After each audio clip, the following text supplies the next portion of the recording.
అందరికీ నమస్కారం అండి. ప్రస్తుతానికి వైజాగ్లో ఉన్నాం. మొత్తానికి గెస్ట్ని పట్టుకోవడానికి వైజాగ్ వరకు రావాల్సి వచ్చింది.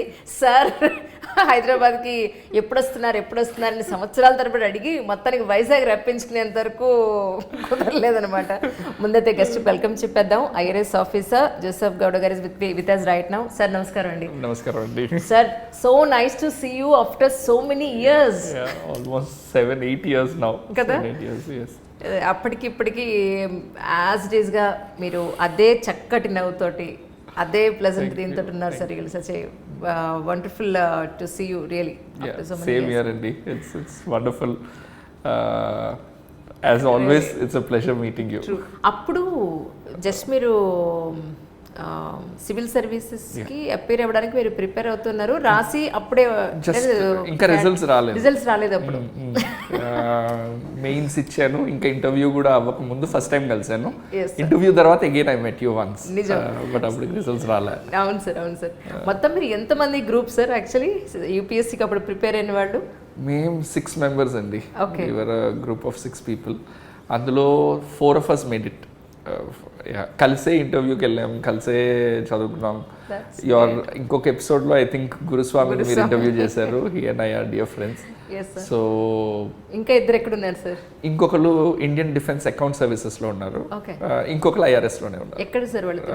ఒకళ్ళు లక్నోలో posted, Indian defence account services అతను సికింద్రాబాద్లో పోస్టెడ్. ఓకే, ఇప్పుడైతే మీరు నెక్స్ట్ మీరు మా ఎంట్రీ ఇప్పించాలి మీరు.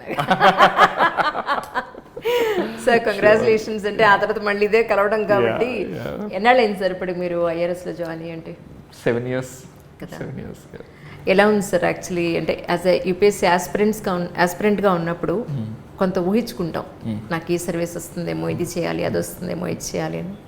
బట్ మీరు వన్స్ పోస్టింగ్ వచ్చిన తర్వాత ఎలా అనిపిస్తోంది? 7 years ఎక్స్పీరియన్స్ అంటే ఏం చెప్తారు? See, obviously, preparation appudu we'll always imagine IAS and IPS, the more all India services. Name particularly IPS kuda kaadu. I always imagined only IAS. Very clear vision, edo development, manam we can really make a change anna oka vision undindi. Definitely revenue services that way is slightly limited. Okay, in terms of my interaction is not with public. Our interaction is with an exclusive club of కస్టమ్స్లో ఉన్నప్పుడు importers కానీ, customs brokers కానీ, లేదా GSTలో ఉన్నప్పుడు కొద్దిగా పెద్ద business people. ఇప్పుడు ఇంకా GST వచ్చిన తర్వాత కొద్దిగా మామూలు బిజినెస్ వాళ్ళని కూడా కలుస్తున్నాం. కానీ ఎర్లియర్ మేము సెంట్రల్ ఎక్సైజ్లో ఉన్నప్పుడు ఏకంగా ఓన్లీ బిగ్ మ్యానుఫ్యాక్చరర్స్ని మాత్రమే ఇంటరాక్ట్ అయ్యేవాళ్ళం. So that way it is a very different experience. Initially కొన్ని ఇన్హిబిషన్స్ ఉండింది, ఏది చేంజ్ ఏజెంట్ అది ఇది అనుకొని వచ్చాము, నిజంగా ఇక్కడ ఫుల్గా చేయగలమా లేదా అని.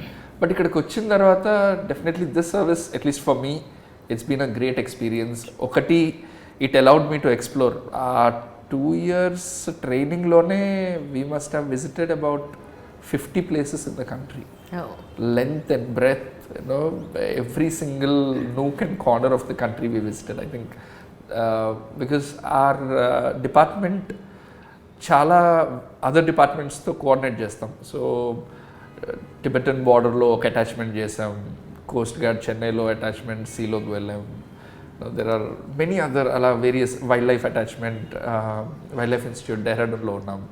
నార్కోటిక్స్ అటాచ్మెంట్ అని చెప్పి ఓపియం ఫ్యాక్టరీస్ ఉన్నాయి మనకి ఘాజీపూర్లో, అక్కడ ఉన్నాం. So from the hinterlands of Rajasthan and Madhya Pradesh to the north, the Tibetan Plateau, to Kerala, Kochi, we visited everywhere. That itself was a great exposure. That tarvata Central Excise and Service Tax was my first posting. That was again a great posting where you get to know about a lot of industries. So that is one thing that I really enjoy, where we go visit these places, visit various factories. Adi chinna sugar factory gaavachu leda పెద్ద pharmaceutical industry కావచ్చు, almost breath of industries మేము visit చేస్తాం. అక్కడ కొన్నాళ్ళు చేసిన తర్వాత అదే యూనిట్లో GST ఇంటెలిజెన్స్ అని చెప్పి it's a more elite wing. So అక్కడ కొన్నాళ్ళు పనిచేశాను. దాని తర్వాత I went abroad for my study leave, came back, and now I'm in customs. And customs is again a very different kind of a job. You're protecting the economic borders of the country, okay, which is more like a policing plus revenue function. It's a very interesting job, be it anti-smuggling or be it revenue collection. So varied, and it's extremely varied, and I can put my hand on heart and say I am satisfied in the service that I am. Absolutely. Yeah. సార్ది education qualification చాలా పెద్దది ఉందన్నమాట, రాసుకున్నాం కానీ అది చెప్పలేనేమో, అందుకని సార్ని అడిగే తెలుసుకుందాం అంటున్నాను. Sir actually just I wanted to know that what is your education qualification, that same time native place and ఎక్కడ? Okay. I've been born here in Visakhapatnam. Okay. My schooling was in Korukonda Sainik School. It's in Vijayanagaram district. దాని తర్వాత I came back here for my graduation. BA civils గురించి అని చెప్పి, although I did my MPC during my +1 +2. So అంటే చదువుకునేటప్పుడే మీరు civils వైపు వద్దా అనే థాట్? చదువుకునేటప్పుడు కాదు, చదువుకునేటప్పుడు ఎయిర్ ఫోర్స్కి వెళ్ళాలని ఉండే, బట్ ఎయిర్ ఫోర్స్ కూడా ఇదే యూపీఎస్సీ ఎగ్జామ్ కండక్ట్ చేస్తుంది. సో ఎన్డీఏ ఇచ్చాను +2లో, చాలా సీరియస్ అటెంప్ట్ ఇచ్చాను, బట్ అది అవ్వలేకపోయింది. నేను కొద్దిగా I was obviously disheartened, very disheartened at that point. But అంటే ఇన్ఫ్యాక్ట్ ఐ రిమెంబర్ ఆ ఇంటర్వ్యూలో లాస్ట్ డే రిజల్ట్స్ ఇచ్చిన తర్వాత వాళ్ళు అంటారు, షారూక్ ఖాన్, ఎవరు అబ్దుల్ కలాంజీ, వీళ్ళందరూ ఇదే ఇంటర్వ్యూస్, అదే కాన్ఫరెన్స్ హాల్లో, ఎయిర్ ఫోర్స్ సెలక్షన్ బోర్డ్ అని మైసూర్లో ఉంటుంది, అదే బోర్డులో వాళ్ళు కూడా ఫెయిల్ అయ్యారు. That is not the end of life, there is so much more to life అని చెప్పి ఏదో మోటివేట్ చేశారు. ఏం అప్పుడు అర్థం కాలే, ఐ వాజ్ హార్ట్ బ్రోకెన్. నేను చాలా హెవీగా వైజాగ్ బ్యాక్ వచ్చాను ఇంటర్వ్యూ అయిపోయిన తర్వాత. బట్ ఇక్కడికి వచ్చిన తర్వాత I met one of my mentor. He ఆస్ what you want to do and all. I said ఇట్లా ఎంబీఏ చేద్దాం అనుకుంటున్నా. Why? I want to make a lot of money. Why? I want to build schools. I think that is the only way where you can really make a difference to somebody who wants it. అప్పుడు ఆయన first time నాకు civil services గురించి చెప్పారు. So this is just after my +2. He said, నువ్వు ఎన్ని కోట్లు సంపాదించి ఒక స్కూల్ కట్టగలిగినా ఒక్క స్ట్రోక్ ఆఫ్ పెన్తో you can sanction 10 schools. That's the kind of power ఒక ఐఏఎస్కి ఉంటుంది. Why don't you consider civil services? He was also my teacher. He was my mathematics teacher in +1 +2. So I had a lot of respect for him. I thought I will. So he introduced me to his brother, who was a judge. అప్పటికి judge అయిపోయారు, but ఆయన civils ఇచ్చారు. So he oriented me, motivated me. Discussions అయ్యాయి. Parents were obviously scared. ఏంది ఇంత మంచి science student అన్నీ వదిలేసి BA అంటున్నాడు. అప్పటికి ఇంకా ఆ పాయింట్ ఆఫ్ టైం 2004లో BA వాజ్ ఫర్ ఇంక ఏది కాని వాళ్ళు మాత్రమే BA తీసుకునే పరిస్థితి. BTech was booming, medicine was booming. But he said కి చూసుకో, ఇట్స్ అ రిస్క్. అవ్వకపోతే నీ జీవితం యుల్ బీ, అంటే you could otherwise do well, మంచి ర్యాంక్ వైస్ అయ్యి వచ్చే, you can go do your engineering. అట్లా కాకుండా ఇటు వెళ్తే ఖచ్చితంగా క్రాక్ చేసే తీరాలి, లేకపోతే అవ్వదు. అప్పట్లో అంత తెలియదండి కాంపిటీషన్ ఎంత ఉంటుంది అంతా. ఈ తోట నాకేముంది, నేను చేసేస్తా అనుకొని దూకేసాము అని చెప్పి BA జాయిన్ అయ్యాను. 3 years BA, history, economic, political science. పెద్ద సీరియస్గా అయితే అకాడమిక్స్ని అంత సీరియస్గా తీసుకోలేదు. I was very serious about my career. Civils చేయాలన్నది చాలా సీరియస్గా ఉండేది. సో బట్ ఈవెంట్స్ ఎక్కువ అటెండ్ అయ్యేవాడిని సిటీలో కానీ, లేదా అప్పుడు మా పేరెంట్స్ హైదరాబాద్లో ఉండేవారు. హైదరాబాద్లో ఏమైనా ఈవెంట్స్ అయినా, ఇప్పుడు అడ్మినిస్ట్రేటివ్ ఈవెంట్స్ లేదా అకాడమిక్ ఈవెంట్స్, ఒకసారి రోమిలా థాపర్ వస్తే కలిశాను, ఒకసారి యాస్కి, administrative staff college of India మనకి సోమాజిగూడలో, అక్కడ ఒక ఈవెంట్ వెళ్ళినప్పుడు జయప్రకాష్ నారాయణ గారు వచ్చారు. సో అంటే at a very early age I could get expose to, and I myself I represented the university in national forum డిబేట్స్లో, ఎలక్యూషన్స్లో, కాంపిటీషన్స్లో. So I was running more for exposure. Class రూమ్లో కూర్చొని ఆ పుస్తకాలు చదువుకోవచ్చు, అంటే దానికి ఇంకా టైం ఉంది, first let me go explore. ఎందుకంటే స్కూలింగ్ అంతా బోర్డింగ్ స్కూల్ కాబట్టి బయట ప్రపంచంతో it's a different school. So చాలా అదొక వేరే ప్రపంచం. So I was eager to learn the civil world. వెళ్ళాను and I did well. Then but by the end of 3rd year కొద్దిగా డిస్ట్రాక్షన్ అయింది. ఐ డిసైడెడ్ కి the real way of doing service is social service. somebody told me that civil servants ఏముంది desk వెనకతలు కూర్చుంటారు, real poverty తెలియదు, real problems తెలియదు. అదే ఒక social service చేసేవాళ్ళు, సోషల్ వర్కర్ అయితే మీరు నిజంగా చేంజ్ చూడగలరు, మీరు చేసే చేంజ్ని అంటే డిస్ట్రాక్ట్ అయ్యి నేను బాంబేకి సోషల్ వర్క్ చేయడానికి వెళ్ళిపోయాను. సో అక్కడ వెళ్ళి అక్కడ సోషల్ వర్క్ కోర్స్ చేస్తూ ఆ ఫీల్డ్ వర్క్ అవన్నీ చేసి అక్కడి నుంచి ఐ వాజ్ పోస్టెడ్ ఇన్ ఢిల్లీలో చేస్తున్నప్పుడు then I saw the real, అంటే నిజంగా సోషల్ వర్క్లో వర్క్ చేసేటప్పుడు ఐ యాక్చువల్లీ సా దట్ గవర్నమెంట్కి ఎంత పవర్ ఉంటుంది. వీఆర్ వర్కింగ్ విత్ స్లమ్ ఎడ్యుకేషన్కి పనిచేస్తున్నప్పుడు. So how difficult it was to get that licence to run the school. And అప్పుడు అనిపించింది లేదు, want to make a bigger impact అయితే you have to go back అని చెప్పి మళ్ళీ సివిల్ సర్వీసెస్కి హెచ్సియూలో సోషియాలజీ మాస్టర్స్ జాయిన్ అయ్యాను. అక్కడ ఒక 2 years there I was more academically కొద్దిగా ఫోకస్ పెట్టుకొని ఐ రియలీ ఇంకా ఏజ్ కూడా స్టార్ట్ అయింది 22, 23. సో ఐ న్యూ కే I'll be giving my first attempt. So first second attempt అప్పుడు ఇచ్చాను. I have a problem with Telugu. So because స్కూల్లో my second language was Hindi. So రాయడం చదవడం సరిగ్గా వచ్చింది కాదు. సో 2 సార్లు కూడా తెలుగు మెయిన్స్లో పోయింది.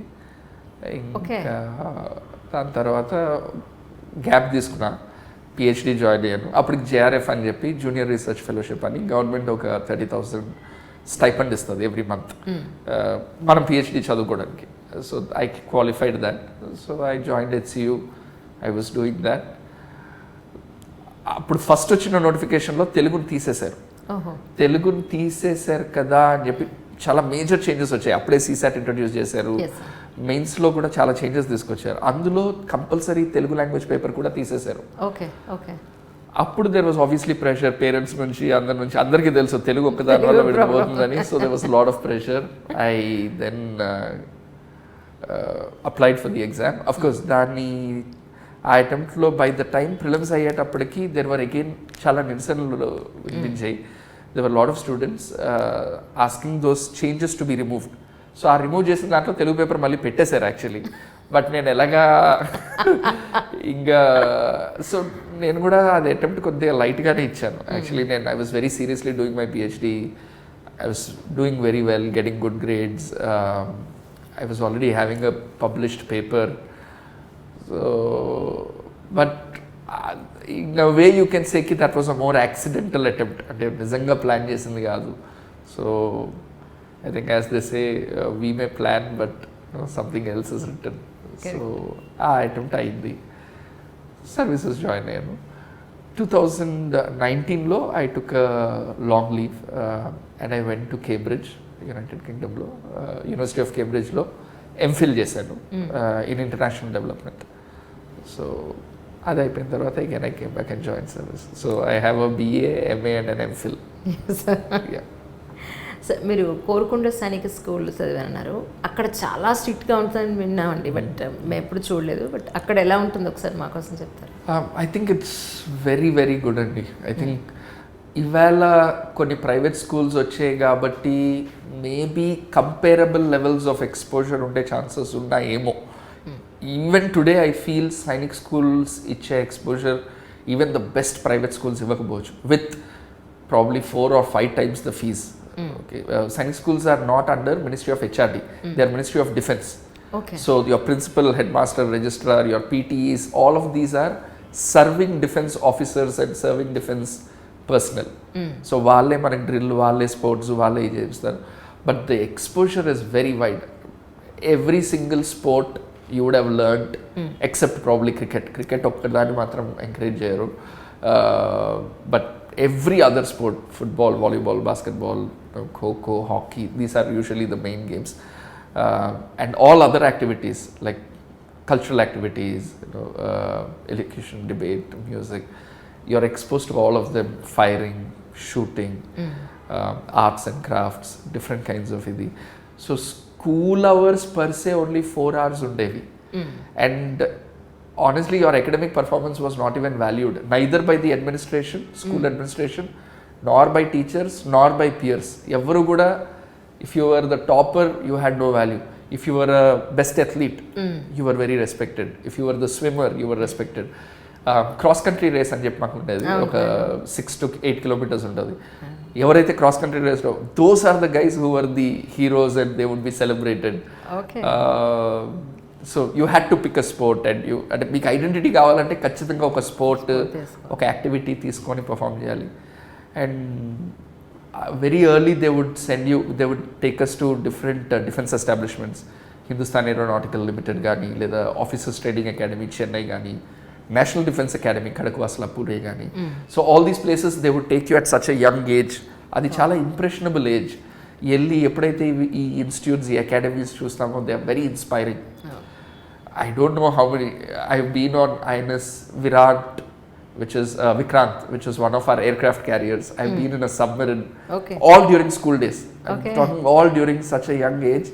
I think it's deeply inspiring, and that kind of opportunity I seriously doubt వేరే ప్రైవేట్ స్కూల్స్లో అది చెప్పినట్టు I think 10 times the fees ఇచ్చినా కానీ ఇవాల్టికి అన్ని ఫెసిలిటీస్ ఉంటాయా, ఉన్నా టీచ్ చేయగలిగే కోచెస్ ఉంటారా, ఓకే, వాటిని అంతే సీరియస్గా తీసుకునే పేరెంట్స్ అండ్ అడ్మినిస్ట్రేషన్ ఉంటుందా.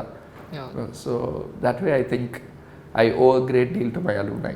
సార్ అక్కడ ఎంట్రన్స్ ఎగ్జామ్ ఏదైనా పెడతారా? Yes, it's quite a competitive exam. Almost February every ఇయర్లో మీకు ఎంట్రన్స్ ఎగ్జామ్ ఉంటుంది. ఆ నెక్స్ట్ ఇయర్ వాళ్ళకి 5th standard ఉన్న స్కూల్ పిల్లలు రాయొచ్చు. Entrance is only in 6th standard. And ఒకేసారి ఎంటర్ అవ్వచ్చు. ఇంకా దాని తర్వాత మళ్ళీ ఎంటర్ అవ్వడానికి ఉండదు. ఎప్పటి వరకు ఉందండి? 6th to 12th. Okay. So మీరు 6thలో ఎంటర్ అవుతారు and you will continue till 12th +1 +2. These are basically, అంటే మనకి ఇండిపెండెన్స్ వచ్చే టైంకి officers of the Indian Army or Air Force and Navy, Indian Armed Forces were very elite. వాళ్ళైతే English వాళ్ళు అయ్యేవారు mostly.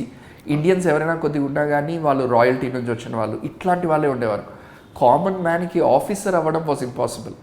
Okay, it was an so at that point the defence secretary and Jawaharlal Nehru wanted to make this accessible to the common man, officer అవ్వడం. So అది చేయాలి అంటే దానికంటూ ఒక dedicated స్కూల్స్ని తయారు చేసి, అది మినిస్ట్రీ ఆఫ్ డిఫెన్స్ కిందనే పెట్టి, దాని కరికులం, దాని అంటే లాస్ట్ టు మేము డేకి ఎన్ని క్యాలరీస్ తీసుకుంటాం, దాని యొక్క ఎగ్జాక్ట్ న్యూట్రియంట్ వాల్యూ ఎంత అన్నది సైంటిఫిక్గా మెజర్ చేసి మాకు ఫుడ్ సర్వ్ చేసేవారు. అంటే అంత డిసిప్లిన్గా ఉండేది. So and true to the objective, Sainik schools are actually armed ఫోర్సెస్లో మనకు ఉండే ఆఫీసర్స్ హైయెస్ట్ నెంబర్ వచ్చేది సైనిక్ స్కూల్స్ నుంచే. So all Sainik schools put together మీకు ప్రతి బ్యాచ్లో ఆల్మోస్ట్ 50% సెలెక్షన్, 40% సెలెక్షన్స్ ఉంటాయి. So I think it has served its purpose. Sir మీకు ఎడ్యుకేషన్ పాయింట్ ఆఫ్ వ్యూలో చాలా క్వాలిఫికేషన్స్ ఉన్నాయి. At the same time civils వైపు మీరు రావాలి అనుకున్నప్పుడు ప్లాన్ బి పెట్టుకునే వచ్చారా మీరు? యాక్చువల్లీ అదే ఫస్ట్లో నేను దూకేసినప్పుడు, బీటెక్ వదిలేసి బిఏ దూకినప్పుడు అయితే ఆబ్వియస్లీ ప్లాన్ బి లేకుండే. బట్ ఐ వాజ్ ఆల్వేస్ కాన్ఫిడెంట్కి కుచ్చుతో కర్లేంగి, ఏదో ఒకటి చేసుకుంటామని అయితే గ్యారంటీగా తెలుసు. But as time passed by, ఒక 2 attempts ఇవ్వలేనప్పటికీ కొద్దిగా భయం వేసింది. లక్కీలీ అప్పటికి ఆ జేఆర్ఎఫ్ కూడా కొద్దిగా అనుకొని ఇచ్చింది కాదు, ఎగ్జామ్ ఏదో క్వాలిఫై అయిపోయాను. బట్ నేను మాస్టర్స్ చాలా సీరియస్గా చేశాను, చెప్పాను కదా. ఢిల్లీ నుంచి మళ్ళీ హైదరాబాద్ యూనివర్సిటీ జాయిన్ అయినప్పుడు ఎంఏ నేను చాలా సీరియస్గా చేశాను. సో ఐ న్యూకి, అండ్ నేను ఎంజాయ్ కూడా చేశాను. I enjoyed sociology, university environment. So academics was my plan B. ఒకవేళ ఏదైనా అయితే ఖచ్చితంగా నేను రీసెర్చర్ అవుతాను, ప్రొఫెసర్ అవుతాను అని గ్యారంటీ. అండ్ కాంప్రమైజ్డ్గా కాదు, నేను హ్యాపీగానే ఉంటానని నాకు తెలుసు. And I think that actually helps. దానివల్లే మేబీ ఆ అటెంప్ట్ అయిందేమో అని కూడా కొన్నిసార్లు అనిపిస్తుంది. ఎన్నోసార్లు నేను ఈ ఆస్పిరెంట్స్ని చూస్తాను, చాలా డెస్పరేట్గా ఉంటారు. అండ్ అది మీరు మెయిన్స్లో ఎట్టయినా తప్పించుకున్నా కానీ ఇంటర్వ్యూ కల్లా ఆ డెస్పరేషన్ కనిపిస్తుంది. అండ్ దానివల్ల తక్కువ స్కోర్ రావడం, దానివల్ల యాక్చువల్లీ సర్వీస్ రాకపోవడం. అలా కాకుండా ఐ థింక్ అవ్వగలిగిన వాళ్ళు, I think whoever can, ఒక plan B if it is possible ఉండడం మంచిదే. But of course not everybody will be in that situation. But who can, plan B ఉండడం మంచిది. మధ్యలో మీరు నావీకి వెళ్ళాలని కూడా అన్నారని చెప్పాను ఇందాక. Air force. ఎయిర్ ఫోర్స్కి ఎయిర్ ఫోర్స్ వాటికి సంబంధించి ఎవరైనా అటు సైడ్ వెళ్ళాలి అని అనుకుంటే కనుక దానికి సంబంధించిన క్వాలిఫికేషన్ ఏమి ఉండాల్సింది? మీరు ఇందాక అన్నారు +2లో అన్నారు. యాక్చువల్లీ అవును, +2 కూడా అటు సైడ్ వెళ్ళే అవకాశం ఉంటుంది. ఎస్, కానీ కంపల్సరీ ఎంపీసీ తీసుకోవాలి. They have to have maths, physics, chemistry. Right. Maths, physics, chemistry ఉంటే నేషనల్ డిఫెన్స్ అకాడమీ యూపీఎస్సీ ఎగ్జామే కండక్ట్ చేస్తుంది. ఆల్మోస్ట్ మన ప్రిలిమ్స్ లానే పేపర్ కూడా ఉంటుంది.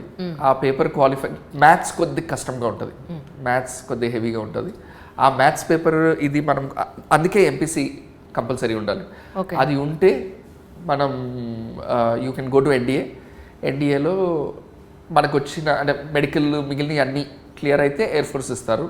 ఒకవేళ ఐసైట్ ఉండడం వల్ల ఎయిర్ ఫోర్స్ రాకపోయినా కానీ దే విల్ మన ఇమీడియట్గా ఆర్మీకి షిఫ్ట్ చేస్తారు. అది తర్వాత ఎప్పుడు అవ్వదు. ఓన్లీ ఆ స్టేజ్ ఆఫ్ ఎగ్జామినేషన్లో మీరు ఎయిర్ ఫోర్స్కి అప్లై చేసినా నేవీకో ఆర్మీకో షిఫ్ట్ చేయబడే అవకాశం ఉంటుంది. ఓకే. సైట్ వల్ల కానీ లేదా కొన్నిసార్లు లెగ్ లెంత్, పైలట్కి మినిమం 1 మీటర్ లెగ్ లెంత్ ఉండాలి. ఆ లెంత్ లేకపోయినా you can still be an officer, pilot కాలేవు అంతే. So they will shift you to army. Right sir. అంటే మీరు ఇంకా మీకు అప్పటికి అటెంప్ట్స్ ఉన్నాయి యాక్చువల్లీ, మీకు ఐఆర్ఎస్ వచ్చేటప్పటికి ఎందుకు రాయలేదు సార్? రాయలేదు అదే అంటే వాట్ ఎవర్ ఆ ఫ్యూ ఇయర్స్ ఇచ్చిన effort, I was exhausted. Honestly I was exhausted. ఇంకా అంతకన్నా మళ్ళీ కూర్చొని మళ్ళీ చేసేంత ఓపిక సహనం లేవని నాకు తెలిసిపోయింది. సో ఐ లైక్ వచ్చింది, I was happy, parents were happy. So I thought let me continue with this. Present మీరు ఉన్న డిపార్ట్మెంట్లో మీ బాధ్యతలు ఎలా ఉంటాయండి? సో నేను ఇప్పుడు ప్రస్తుతం కస్టమ్స్లో ఉన్నాను. కస్టమ్స్లో I'm in a division which so customs ఎగుమతి దిగుమతి, ఇంపోర్ట్స్ అండ్ ఎక్స్పోర్ట్స్తో డీల్ చేస్తుంది. ఇంపోర్ట్ చేసుకునే ప్రతి ఐటమ్ మీద గవర్నమెంట్ కొంత డ్యూటీ వేస్తుంది. అది 10% కావచ్చు, లేదా 100% కావచ్చు, 200% కూడా కావచ్చు. ఆ డ్యూటీ కరెక్ట్గా గవర్నమెంట్కి అందుతుంది అని ఎన్ష్యూర్ చేసే జాబ్ నాది. సో ఇంపోర్ట్ చేసే ప్రతి కంటైనర్, ఇంపోర్ట్ చేసే ప్రతి షిప్లో వచ్చిన ప్రతి ఐటెంకి లెక్క వేసి ప్రతి ఐటెం మీద దానికి రావాల్సిన డ్యూటీ. ఇప్పుడు ఆ గ్లాస్ని మీరు ఇంపోర్ట్ చేసి మీరు అది 1000 రూపాయల గ్లాస్ని మీరు 100 రూపాయలు అనొచ్చు. అప్పుడు మీరు 10% డ్యూటీ ప్రకారం 100 రూపాయలు కట్టవలసింది రూపాయి కడతారు. కరెక్ట్. ఆ 99 రూపీస్ని పట్టుకునే పని నాది. సో ఇంపోర్టర్స్తో వాళ్ళతో ఐ విల్ ఎన్ష్యూర్ దట్ మీరు చెప్పేది డిక్లేర్ చేస్తున్నది కరెక్టేనా, పర్టికులర్లీ దాని వాల్యూ కరెక్టేనా. ఎన్నోసార్లు ఏమవుతుందంటే ఐటమ్ అదే ఉంటుంది, మీరు చెప్పిందే ఉంటుంది, బట్ దాని యొక్క వాల్యూ చాలా డిఫరెన్స్ వస్తుంది. అట్లనే స్మగ్లింగ్ అవ్వకుండా, ఫర్ ఇన్స్టెన్స్ ఇప్పుడు వైజాగ్ పోయిన నెల కృష్ణపట్నం పోర్ట్ నుంచి red sanders which is an endangered species of wood, దాన్ని స్మగిల్ చేస్తుంటూ పట్టుకున్నాం. డ్రగ్స్ లేదా gold smuggling. So these are usually smuggle అయ్యే ఐటమ్స్ని ఎన్ష్యూర్ చేస్తాం కి అవి అవ్వకుండా. వైల్డ్ లైఫ్ చాలాసార్లు ఔల్స్ని స్మగిల్ చేస్తారు, టర్టిల్స్ని స్మగిల్ చేస్తారు. కొన్ని దేశాల్లో వీటిని ఎగ్జాటిక్ పెట్స్ కింద వాడుకుంటారు. సో చాలా యానిమల్స్ని ఇట్లా స్మగిల్ చేసే చాలా ఇన్హ్యూమన్ కండిషన్స్లో వాటిని మూవ్ చేస్తారు. They are wild animals, they are suppose to be in the wild. వాటిని ఏదో కేజ్ చేసి అవి మన కుక్క పిల్లి కాదు. So it is inhuman and అలాంటి స్మగ్లింగ్ ఏది అవ్వకుండా వీ ఎన్ష్యూర్. ఓకే. సో మీరు జాయిన్ అయిన తర్వాత యాజ్ ఆన్ టుడే వరకు ఒక అచీవ్మెంట్ అనండి, లేదంటే ఎందుకంటే మూవీస్లో చాలా వరకు చూపిస్తూ ఉంటారు కదా, ఎక్సైట్మెంట్ ఉంటుంది చూసే జనాలకి. సో మీరు ఇప్పటివరకు చూసిన సిచ్యువేషన్స్ ఏంటి అనేది మాకు కొన్ని ఏమన్నా చెప్పగలుగుతారా? ఓకే, కస్టమ్స్ వరకు అయితే మేము గోల్డ్ స్మగ్లింగ్ ప్లేన్లో ఒకసారి ప్లేన్లో కన్సీల్ చేశారు ఒక పెద్ద quantity of gold, almost 1 kilo of gold in biscuit forms. ఎక్కడో దాన్ని దాచిపెట్టారు. సో మేము వెళ్ళి సో ఫ్లైట్, ఇంటర్నేషనల్ ఫ్లైట్ వచ్చి ఆగిన తర్వాత we board the flight and we check so అలా చెక్ చేసినప్పుడు గోల్డ్ని ఐడెంటిఫై చేసాం. అంతమంది దిగుతారు కదా సార్, అంతమంది అంటే ఫారినర్స్ ఉంటారు, ఇండియన్స్ ఉంటారు, చాలామంది. ఎలా ఐడెంటిఫై చేస్తారు మీరు? పర్టికులర్గా పర్సన్ ఎలా ఐడెంటిఫై చేస్తారు? సో ఒక 3-4 మెథడ్స్ ఉంటాయి. ఫస్ట్ ఆఫ్ ఆల్ ప్యాసింజర్ రాకముందే మా దగ్గర ప్యాసింజర్ హిస్టరీ మొత్తం ఉంటుంది. ఆ హిస్టరీని అనలైజ్ చేసే సాఫ్ట్వేర్ ఉంది. బట్ సాఫ్ట్వేర్కి మించి ఎక్స్పీరియన్స్డ్ ఆఫీసర్స్ ఉంటారు. ఏ కంట్రీస్ నుంచి వస్తున్నారు, వీళ్ళ యొక్క ప్రొఫైల్ ఏంటి, వీళ్ళు మొత్తం ఆల్మోస్ట్ జాతకం లాగా మన దగ్గర ఉంటుంది, సిస్టంలో రెడీగా ఉంటుంది. అండ్ సాఫ్ట్వేరే ఐడెంటిఫై చేస్తుంది. అది మిస్ అయినా కానీ అక్కడ చాలా ఎక్స్పీరియన్స్డ్ ఆఫీసర్స్ ఉంటారు. వాళ్ళు ఆ లెవెల్లోనే ఫస్ట్ స్క్రీన్ చేస్తారు కి వీళ్ళు absolutely safe passengers, high profile business people లేదా సెలబ్రిటీస్ లేదా వాటెవర్, వీళ్ళు అసలు ఇది. సో వాళ్ళని పక్కన తీసి పెడతాం. ఇంకా మిగిలిన వాళ్ళని ఇన్స్పెక్టర్ లేదా ఒక సీనియర్ ఆఫీసర్ ఎవరైతే ఉంటారో, superintendent, he will closely look. And ఏమాత్రం సస్పిషియస్ ఉన్నా ఇవి సస్పిషియస్ కేసెస్ అని పక్కన పెట్టుకుంటాం. వాళ్ళ ఫోటోలు వాళ్ళు ఎట్లా కనిపిస్తారతో పాటు అంతా మన దగ్గర వాళ్ళు ప్లేన్ దిగకముందే రెడీగా ఉంటుంది. ఓకే. సో వాళ్ళు దిగినప్పటి నుంచి మన మనుషులు అబ్జర్వ్ చేస్తూ ఉంటారు, వాళ్ళు ఎట్లా చేస్తున్నారు ఏంటి, ఎట్లా మూవ్మెంట్ ఉంది ఇదంతా. So as they move through the airport చెక్కింగ్కి అక్కడికి వచ్చేటప్పటికి వాళ్ళని కొద్దిగా జాగ్రత్తగా చెక్ చేసి డిటెక్టర్ ద్వారా లేదా మెటల్ డిటెక్టర్ ద్వారా, hand held detector, we do proper scanning. Usually అక్కడ తెలిసిపోవాలి. కొన్నిసార్లు వాళ్ళ బిహేవియర్ బట్టి, వాళ్ళ అదే ఇప్పుడు నేను చెప్పిన బ్యాక్గ్రౌండ్ ప్రొఫైల్ బట్టి డౌట్ ఉంటుంది. Those are the more interesting cases where మనం యూజ్ చేసిన ఎలక్ట్రానిక్ డిటెక్టర్స్ ఏమీ చూపించట్లేదు, బట్ ఖచ్చితంగా ఏదో ఫిషింగ్ ఉంది. That is the more risky part for an officer also. ఎందుకంటే ఈవేళ గట్టిగా ఒక సివిలియన్ని మనం ఇది చేస్తే కంప్లైంట్ కూడా చేయొచ్చు బట్ కంప్లైంట్స్ అంటే ఎప్పుడు కూడా అట్లా అవ్వలేదు. ఆల్మోస్ట్ 100% ఆఫ్ ద టైం మేము అంత ష్యూర్గా పట్టుకున్న తర్వాత కొద్దిగా ఇంట్రాగేషన్ చేసిన తర్వాత వాళ్ళు ఏదో చూపిస్తారు. కొన్నిసార్లు ఏంటంటే బాడీ లోపల కన్సీల్ చేసుకుంటారు. అట్లాంటి కేసెసే కాస్త ఇబ్బంది, ఎందుకంటే స్కానర్స్లో డిటెక్ట్ అవ్వవు కాబట్టి. బట్ ఎస్కేప్ అయిన ఇవి కూడా చాలా తక్కువ. We will 100% get, but it's just that it is painful. And మేము కూడా దానికి ప్రొసీజర్, పర్మిషన్స్, ఎందుకంటే ఒక అతన్ని మనం డిటైన్ చేయవలసి ఉంటుంది అన్ని అవర్స్, దానికి స్పెషల్ పర్మిషన్స్ తీసుకోవాల్సి ఉంటుంది. యూజువలీ ఇట్లాంటి సెన్సిటివ్ కేసెస్లో one of the hire officer దగ్గరుండి ఈ ఇంట్రాగేషన్ మొత్తం, ఇన్వెస్టిగేషన్ మొత్తం చూస్తారు. So there is a lot of background that goes. And sharing of data, అంటే వాళ్ళు ఎక్కే ఎయిర్పోర్ట్కి మనకి కూడా షేరింగ్ ఆఫ్ డేటా ఉంటుంది. మన ఆఫీసర్స్ వేరే చోట్ల కూడా ప్రెజెంట్ అయి ఉన్నారు, మన ఆఫీసర్స్ ఓన్లీ ఇండియాలో ఉండరు.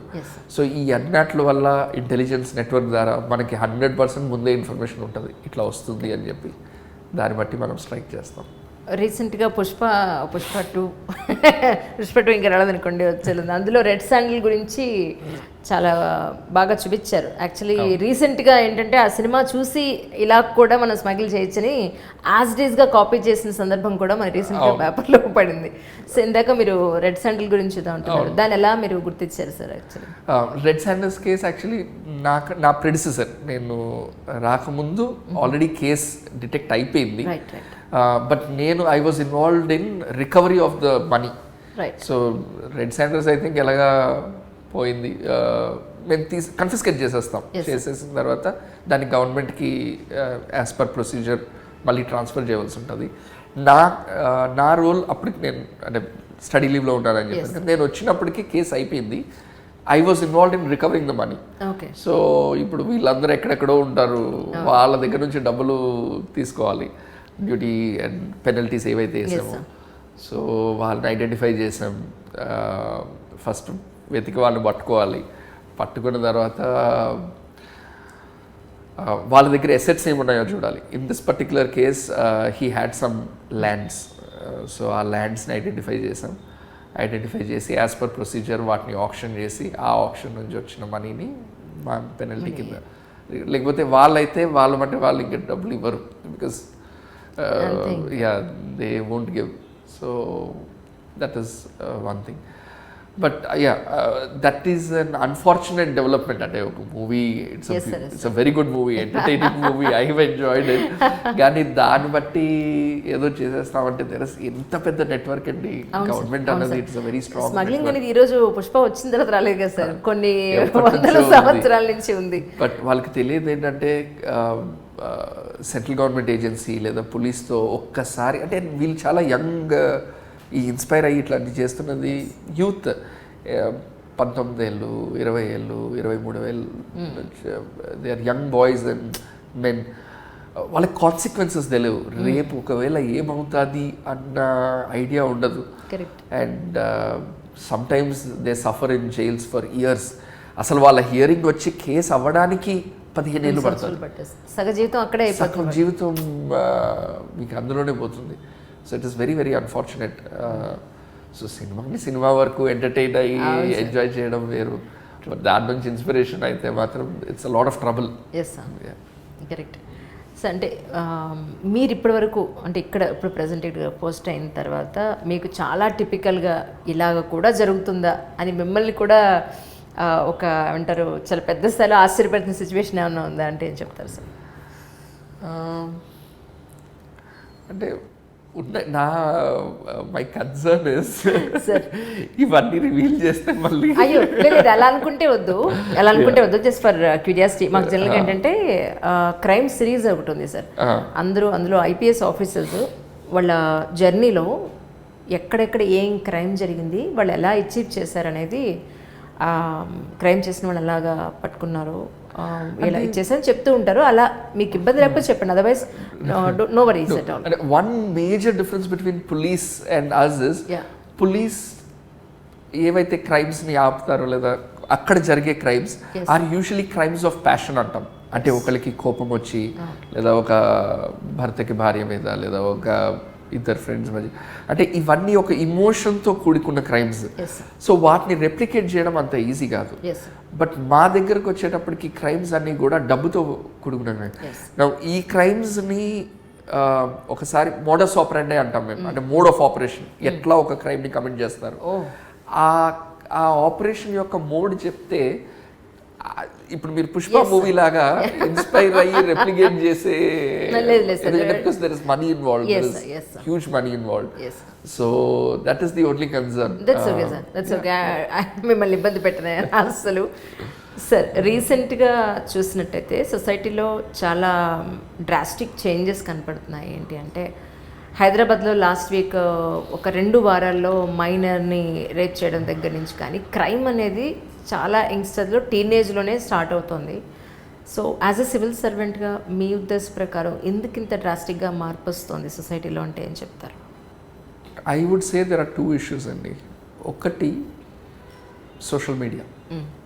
ఇట్ ఈస్ మీడియా వేర్ ఒకప్పుడు adult content, and adult content need not necessarily mean indecent content. I am talking about violence. Yes sir. Okay, and glorification of violence. ఏదైతే ఉందో ఒకప్పుడు సర్టిఫికేషన్ అండ్ అసలు అవైలబిలిటీయే చాలా తక్కువ ఉండేది. అండ్ ఒక ఏ రేటెడ్ మూవీ ఉంటే ఆబ్వియస్లీ సినిమా థియేటర్స్లోనే చూడాలి కాబట్టి థియేటర్లో బయట ఆపేసేవారు పిల్లలు. ఈవేళ with internet on the mobile phone you are exposed to everything, and I genuinely think that is a big concern. So దీనికి పేరెంట్స్ లేదా గార్డియన్స్ ఎవరెవరు వాళ్ళ కెపాసిటీలో, టీచర్స్ మ్యాక్సిమం ఎడ్యుకేట్ చేయడం, టెక్నాలజీ కంపెనీస్ కూడా some way of filtering this content. అంటే user యొక్క age బట్టి కాంటెంట్ని filter చేయవలసిన అవసరం అయితే ఉంది. I mean, they have ఈ సోషల్ మీడియా కంపెనీస్ అన్నీ కూడా they are extremely profitable companies. So they have to have a division. ఒక ఎథికల్ సెన్స్తో they are suppose to develop some kind of a filter to assess the age of the user and then restrict this content.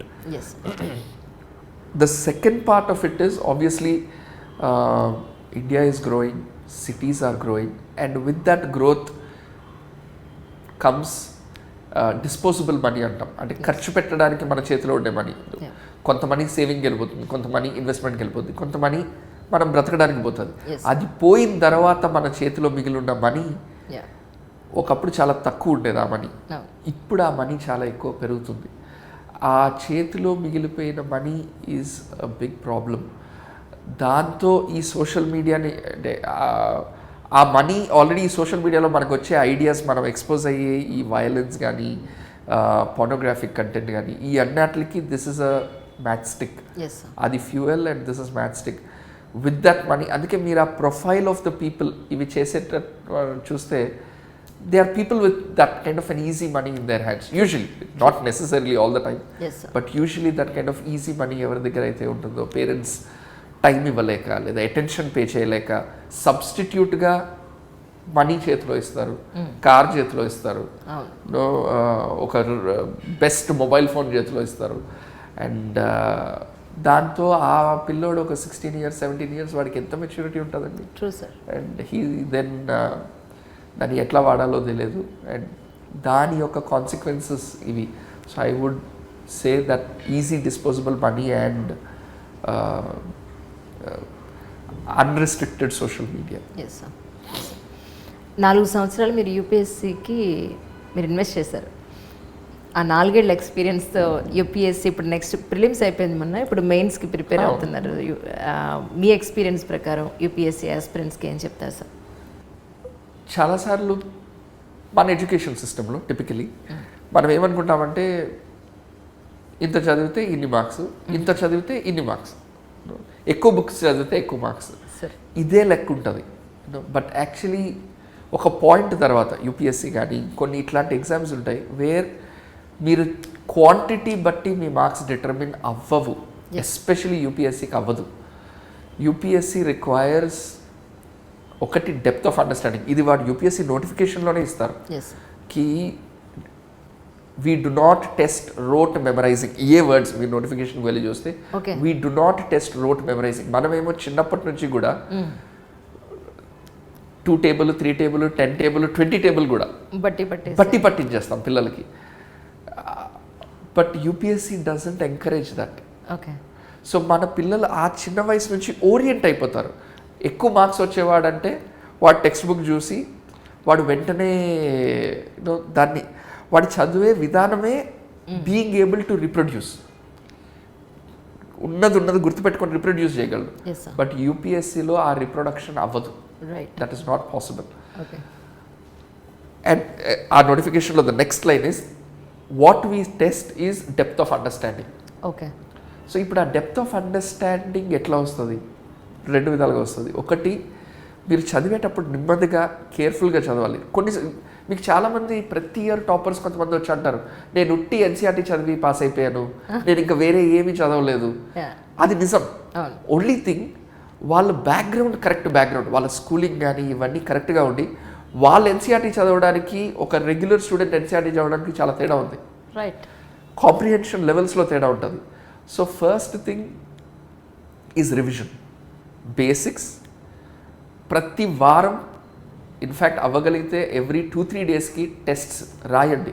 ఎందుకంటే మనకి రాసే అలవాటు లేదు. Again it's an unfortunate thing about broadly our schooling system. One of the drawbacks ఒరిజినల్గా రాయలేం. చదివింది రాయగలం తప్పించి సొంతగా అనుకొని రాయలేం. ఇంపాసిబుల్, అసలు అది అవ్వదు. బట్ ఇక్కడ ప్రతి క్వశ్చన్ ఫస్ట్ టైం క్వశ్చనే. ఏ క్వశ్చన్ ముందు ఎప్పుడు రిపీట్ అయ్యే క్వశ్చన్ ఉండదు. విచ్ మీన్స్ మీరు ఒరిజినల్గా ఆలోచించి రాయగలగాలంటే ఆ రోజు మీరు ఇంత చదవడం ఈజీ. చదవడం ఏమవుతుందంటే నేను ఇన్ని పేజీలు చదివాను అని మీకు కంటికి కనిపిస్తుంది. రాయమని చెప్పేటప్పటికి పిల్లలు భయపడతారు, ఎందుకంటే ఒరిజినాలిటీ బయటపడుతుంది. బట్ అదే చేయాలి. సో ఈ 3 months ఎవరికైతే మెయిన్స్ ఇచ్చే ఛాన్సెస్ ఉన్నాయో, ప్రిలిమ్స్ క్వాలిఫై అవుతారో, they have to focus a lot on revision and writing. క్వశ్చన్స్ని తీసుకొని టెస్ట్ సిరీస్ తీసుకోండి, మాక్ క్వశ్చన్స్ తీసుకొని మ్యాక్సిమం రైటింగ్ ప్రాక్టీస్ చేయాలి. సో మీరు 10 గంటలు మీ దగ్గర ఉంటే మీరు ఓన్లీ 6 hours చదవడానికి, 2 hours రివిజన్కి, 2 hours రైటింగ్ ప్రాక్టీస్ చేసుకుంటేనే బెస్ట్ రిజల్ట్స్ వస్తాయి. చాలామంది 9 to 9.5 hours 10 hours ఓన్లీ చదువుతారు, దానివల్ల అవ్వదు. సో వాళ్ళకి ఇచ్చే టిప్స్ అని ఉంటే చెప్తారా కొన్ని టిప్స్? ఓకే, రివిజన్కి వచ్చేటప్పటికి గుడ్ టిప్ ఇస్ ఏదైనా కానీ మన మెమరీ మనం రాత్రి పడుకున్నప్పుడు కన్సాలిడేట్ అవుతుంది. రోజు అంతటి మెమరీ కూడా మనం రాత్రి మన నిద్దట్లో కన్సాలిడేట్ అవుతుంది. The best thing is the best time to revise is ఆ రోజు చేసిందంతా ఒక అరగంట ఓ 20 minutes కూర్చుంటే సరిపోతుంది రివైజ్ చేయడానికి. ఎందుకంటే ఆ రోజే చేసాం, చదువుకున్నాం. సో రోజు అంతటిది ఆ రోజు ఎండ్లో ఖచ్చితంగా రివైజ్ చేయాలి. వారానికి 7 రోజులు ఉంటే 6 రోజులే ప్లాన్ రాసుకోండి, ఒక రోజు వదిలేసుకోండి, కొద్దిగా రిలాక్స్ అవ్వండి. ఆ 6 రోజుల్లో మళ్ళీ హాఫ్ డే ఓన్లీ రివిజన్కి వదిలేయండి. So every day at the end of the day మీరు రివైజ్ చేస్తున్నారు. మళ్ళీ ప్రతి వారంలో ఒక అర డే ఆ వారం అంతా రివైజ్ చేస్తారు. మంత్లో మళ్ళీ 1 full day ఆ మంత్ అంతటిది రివైజ్ చేస్తారు. సో ఇన్ని రివిజన్ ఐటరేషన్స్ ఉంటేనే మీరు క్వశ్చన్ చూడగానే you will be able to answer very spontaneously, క్విక్గా స్పాంటేనియస్గా ఆన్సర్ చేయగలం. ఈ రివిజన్ లేకపోతే you won't do. That is one tip, very important. 2, attempt as many questions as possible. అంటే టెస్ట్ సిరీస్ ద్వారా లేదా దీని ద్వారా. ప్లానింగ్ అన్నది వెనక్కి తీసుకోండి. అంటే నాకు ఏ టైం కల్లా నా సిలబస్ అయిపోవాలి. ఎప్పుడు కూడా ఒక మినిమం 2 weeks ముందు కల్లా, అంటే మీ ఎగ్జామ్ డేట్ ఎప్పుడైతే మొదలవుతుందో ఒక 2 weeks ముందు అనుకోండి. ఇంకా అక్కడి నుంచి అక్కడికల్లా నా రివిజన్ అయిపోవాలి, నా టెస్ట్ సిరీస్ అయిపోవాలంటే నా సిలబస్ ఎప్పుడు కావాలి. రివర్స్ ప్లానింగ్, నా సిలబస్ ఇప్పుడు కావాలంటే నా సబ్జెక్ట్స్ ఎప్పుడు అవ్వాలి, నా సబ్జెక్ట్స్ అవ్వాలి, ఇట్లా వెనక్కి వచ్చేసి. And usually another good thing is me weakest subject first finish చేసుకోండి. అప్పుడు మీరు ఇన్నిసార్లు రివైజ్ చేస్తున్నారు కదా, ప్రతి వారం ప్రతి నెల మళ్ళీ. సో మీరు ఇన్నిసార్లు రివైజ్ చేస్తుంటారు. హిస్టరీ నాకు మెమరీ వీక్, హిస్టరీ నాకు వీక్ అయినప్పుడు నేను హిస్టరీ ఫస్ట్ చేసేసుకుంటా. So I will revise it many times. నా జియోగ్రఫీ చాలా స్ట్రాంగ్, నేను లాస్ట్కి పెట్టుకుంటా. సో ఆ ఆర్డర్ ఆఫ్ ప్లానింగ్ కూడా చాలా important. One important thing for mains is చాలామంది ఎస్ఏ అండ్ ఎథిక్స్ పేపర్స్, మీకు ఇప్పుడు పేపర్ 3 వచ్చినట్లయితే Indian economy, governance, Indian security అంటే నక్సలిజం, టెర్రరిజం, ఇవన్నీ, disaster management, science and technology, మొత్తం ఉన్న ప్రపంచంలో ఉన్న బయోటెక్నాలజీ ఏంటి, స్పేస్ టెక్నాలజీ ఏంటి, డిఫెన్స్ టెక్నాలజీ ఏంటి, ఎన్వైరన్మెంటల్ సైన్స్, ఇవన్నీ కలిపి 250 marks. ఒక్క SA 250 marks. But students often spend about 200 hours for this paper and not even 20 hours for essay paper. Okay. So me strategy ఎంత తప్పది. అది కూడా ఒక 250 mark పేపర్. సో ఇక్కడ మీరు ఎగ్జామ్ క్వాలిఫై అవ్వాలి, that is more important. But అందులో problem ఏంటి, ఎస్ఏ అంటే ఇంకా ఖచ్చితంగా కూర్చొని రాయాలంటే భయం, మన పేపర్ మనం చూసుకుంటాం. So usually they avoid it, they just read. But దీంట్లో ఎంత 250 marks పేపరో అది కూడా ఒక 250 marks paper. Same problem with essay ఒక 250 marks paper. But usually candidates don't spend more than 30 to 40 hours for ethics. ఎథిక్స్కి కూడా క్యాండిడేట్స్ 30 to 40 hours కన్నా ఎక్కువ ఇవ్వరు. When for other papers, paper 1 వచ్చేటప్పటికి మీకు ఇండియన్ హిస్టరీ అంటే ancient, medieval, modern, world history, post independent history, so 50s, 60s, 70s ఏమైంది, Indian geography, world geography, Indian society, ఇవన్నీ కలిపి 250 marks. ఎథిక్స్ ఒక్కటి 250 marks. ఆ పేపర్కి మీరు ఈజీలీ ఒక 250-300 hours ఇస్తారు, దీనికి 30 hours కూడా ఇవ్వరు. That's a bad strategy. అంటే people don't see the bigger picture. నువ్వు దానికి ఈక్వల్ వెయిటేజ్ ఇవ్వక్కర్లే, బట్ డీసెంట్ వెయిటేజ్ ఇవ్వు. అండ్ మీరు గత కొన్ని సంవత్సరాలుగా గమనించినట్లయితే ఈ పేపర్స్, జనరల్ స్టడీస్ పేపర్స్ ఏవైతే ఉన్నాయో, సబ్జెక్ట్ పేపర్స్, వాటిలో పెద్ద మార్క్స్ వేరియేషన్ ఉండదు. మీరు ప్రిలిమ్స్ క్వాలిఫై చేసి వచ్చారంటే ఏమాత్రం ఎంతో కొంత రాయగలరు. సో మీకు వచ్చే గ్యాప్ చాలా తక్కువ ఉంటుంది. బట్ ఎథిక్స్ అండ్ ఎస్ఏ పేపర్స్లో మీకు చాలా వేరియేషన్ ఉంటుంది. అంటే టాపర్కి he can get about 150 out of 250 and an average can be 100 and there are people who also get 70. అంటే అంత variation. And just to give you context, civil services ఎగ్జామ్లో ఒక మార్క్లో 50 మంది 70 మంది ఉంటారు. ఈచ్ మార్క్లో 70 మంది ఉంటారు. అట్లాంటి ఎగ్జామ్లో మీకు 70 to 150, 80 మార్క్స్ డిఫరెన్స్ అంటే సార్ ఇట్స్ హ్యూజ్. అవును సార్, అవును, really sir.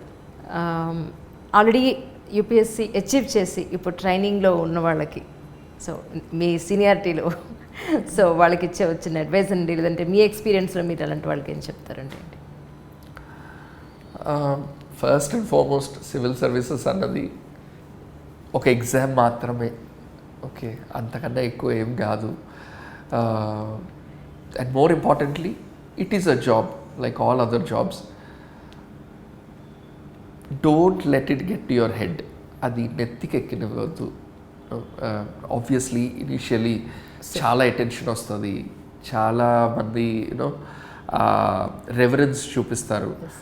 But very often మన కింద సబార్డినేట్ ఆఫీసర్స్ ఎవరైతే ఉంటారో ఆల్మోస్ట్ మన నాన్నగారి వయసు ఉంటుంది వాళ్ళకి, 56, 57, ఇమ్మీడియట్గా మనకు రిపోర్ట్ చేసే వాళ్ళు కూడా. అండ్ అదే డిపార్ట్మెంట్లో వాళ్ళు కనీసం 30 years సర్వీస్ చేస్తుంటారు, 25 years సర్వీస్ చేస్తుంటారు. Treat him with the dignity that is of his age and of his rank. Okay, just because నువ్వు ఒక ఎగ్జామ్ రాసి వచ్చావు కాబట్టి నీకు ఆ డిపార్ట్మెంట్ గురించి కానీ ఆ ఫీల్డ్ గురించి కానీ తెలియాలి, ఇన్ఫ్యాక్ట్ తెలియదు. వాళ్ళు సలాం ఎందుకు కొడతారంటే ర్యాంక్ బట్టి నువ్వు your on a hire designation కాబట్టి, అంతే. దానివల్ల అదొక that is only a myth. Okay, నిజంగా వాళ్ళ మనసు నుంచి నువ్వు ఆ రెస్పెక్ట్ విన్ అవ్వాలంటే you'll have to work for it, you'll have to work hard for it. UPSC clear అవ్వడం కాదు, దానికన్నా డబుల్ వర్క్ చేస్తే, yeah, if you get that kind of command on your subject, అప్పుడు వాళ్ళు నిజంగా రెస్పెక్ట్ చేస్తారు. అది పోలీస్ సర్వీస్ కావచ్చు, అది మా రెవెన్యూ సర్వీసెస్ కావచ్చు. బట్ అంటే it is important how you treat your other officers, especially your subordinate officers. ఈ క్వాలిటీ నేను మీలో చూశాను sir. After so many years నేను ఈరోజు కలిసాను మిమ్మల్ని. ఆ యాటిట్యూడ్ మీ బాడీలో ఎక్కడ కనిపించలేదు. అప్పుడు స్టూడెంట్గా ఎలా ఉన్నారో ఆస్పిరెంట్గా, ఇప్పుడు సివిల్ సర్వెంట్ అయిన తర్వాత కూడా అలాగే ఉన్నారు. ఆ డిస్టెన్స్ ఎక్కడ కూడా మీరు మెయింటైన్ చేయలేదు. అట్ ద సేమ్ టైం నేను ఒక ఐఆర్ఎస్ ఆఫీసర్ని, నాకంటూ ఒక క్యాడర్ ఉంది అనే యారగెన్సీ మీలో ఎక్కడ నేను not even 0.1%. Really such a great quality you have. Really I met a wonderful person today. Thank you so much sir for your time. ఇబ్బంది పెడితే నిజంగా sorry for that. Thank you sir, thank you so much. Such a valuable points you have given for aspirants. Thank you sir, thank you so much. Hi, this is Isha Chavla. This is Manara Chopra. Hi, this is Kartikeya. నేను director Teja అని. Press the bell icon for more updates. For more such videos, please subscribe to iDream. For more videos, please subscribe to iDreams. For more videos, please subscribe to iDream. And you're watching iDream Media. Please like, share and subscribe to the channel. And don't forget to subscribe to iDream. Please subscribe iDream Media. Do subscribe to iDream. Subscribe to iDream Media. Do subscribe to iDream Media. Don't forget to subscribe. Click on the button below. Don't forget to subscribe to iDream.